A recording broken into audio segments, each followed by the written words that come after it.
I do want to talk about some like real life stuff, man. My mom had passed away. I want to say like it's almost been 3 years now since it happened. It was back in 2021, and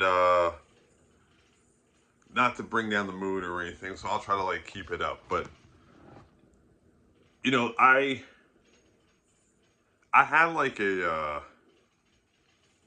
I have like a saying that or more like a proclamation, more like a rule that I don't like to say that I wish I could change things too often because life is still going. And I understand the premise of you learn from your life's mistakes, and it's too early to call it because, like, probably the first time I ever heard that term, I was younger, and people would talk about regrets. And I think what they mean is, they would like to bat life at a perfect thousand, and that's just not the case. It's not how we learn. We learn from these mistakes.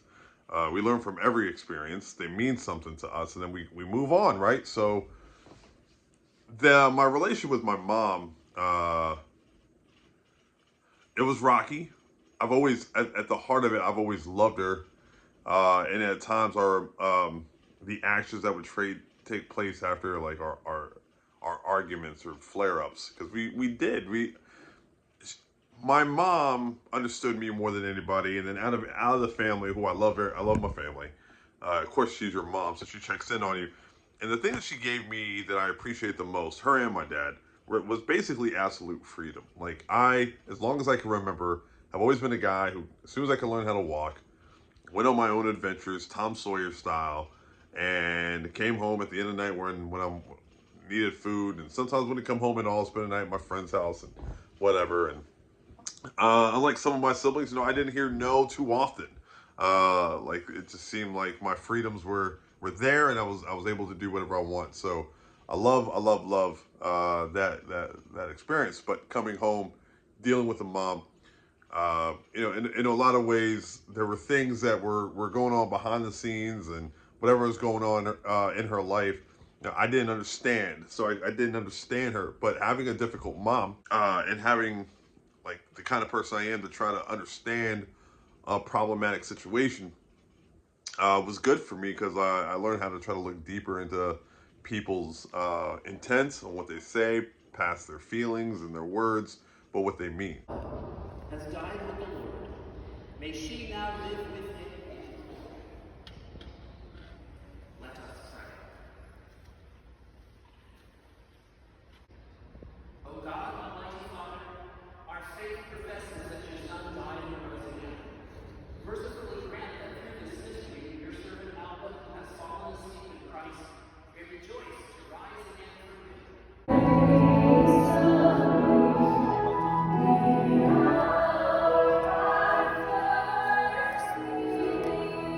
So, with everything that's going on in the world, every time somebody tells me about like their stances in the political spectrum or something going on at work or something, like I look into more of a deeper meaning, like what do I think they really mean versus what they're saying. So, all birthed by my mom, and what I love, because I see in the next generation with some of my nieces how they'll sometimes like tell me they'll have difficulties with their sister. I mean, with my sisters and stuff like that, which I think is funny because, yeah, they're the next generation of my mom, so they're gonna have some of those tendencies to be like her. And my mom, I think when I was younger, I didn't realize, she was stronger than I gave her credit. She was definitely the leader of the house, without question.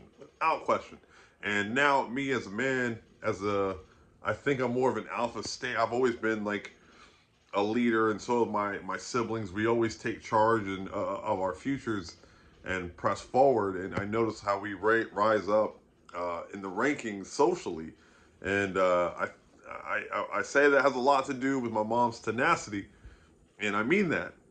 But again, looking back, we've had our ups and downs, lots of downs. I remember looking across the street to like at my friends, and how they're close to their parents, and they do things and stuff like that all the time with their families, and I was like, I want that. I wish I could have that. But I mean, also in time, I realized, there were things that I want that other people look at me with like they want what we have, and so far, so on and so forth. Now that my mom's gone, I'll have moments where I have those regrets. My one regret really being that I didn't understand her. The older I get, I'm 40 now, which means when she was 40. She was 40. I was about 9, 10 years old. I didn't understand what a 40-year-old was going through. I see it now. When I look back at her, I just wish I could have handled my mom better. I went a whole year without talking to my mom because I felt like she wasn't listening to me, and she wasn't. She wasn't listening to me, and I don't regret my my absence in a way because she started listening to me when she realized I was okay with leaving, and I don't recommend that to everyone because that's a case by case basis, and I wish it didn't come down to that. But at that time in my life, I really just felt like she didn't take me serious at all. So I had to do something drastic.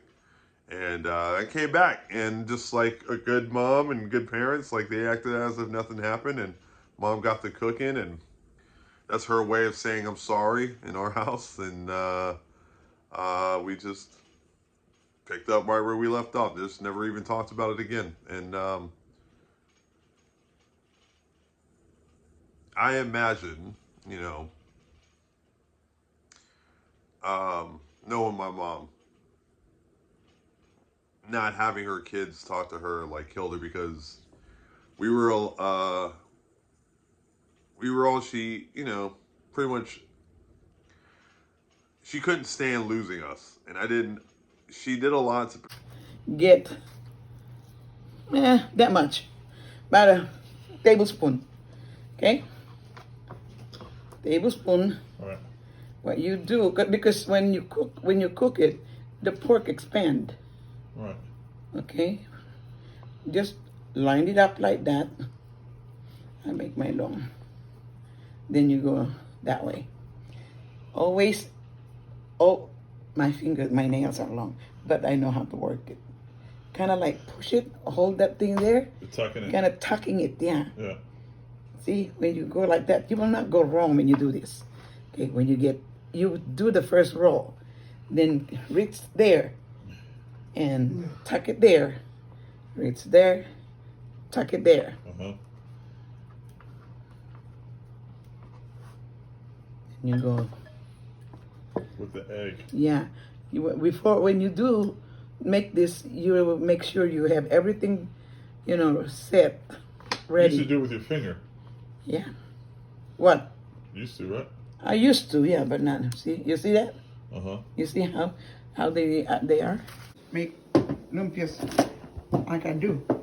Well, I do mine differently. That's why I have a little different taste. So when you do that, you're letting the meat absorb all the ingredients. do you guys put a cover over the chicken, or do I just leave it? No? Okay. Open air.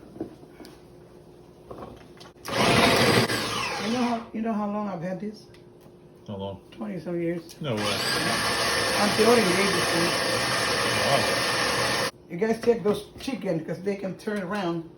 Okay, these carrots will go in there, Ton, okay? Okay. Dad, I'm teaching your son how to do this. You gotta help Okay, him. why are you yelling my name then? The chicken. What about it? And he's wanting me how I do the lumpias. Okay, that's fine. Why are you? You're just informing me? Yeah, he's doing the chicken right now. Okay.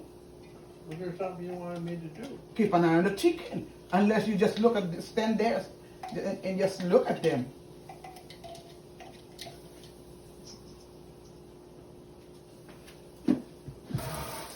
I know who's not going to eat here.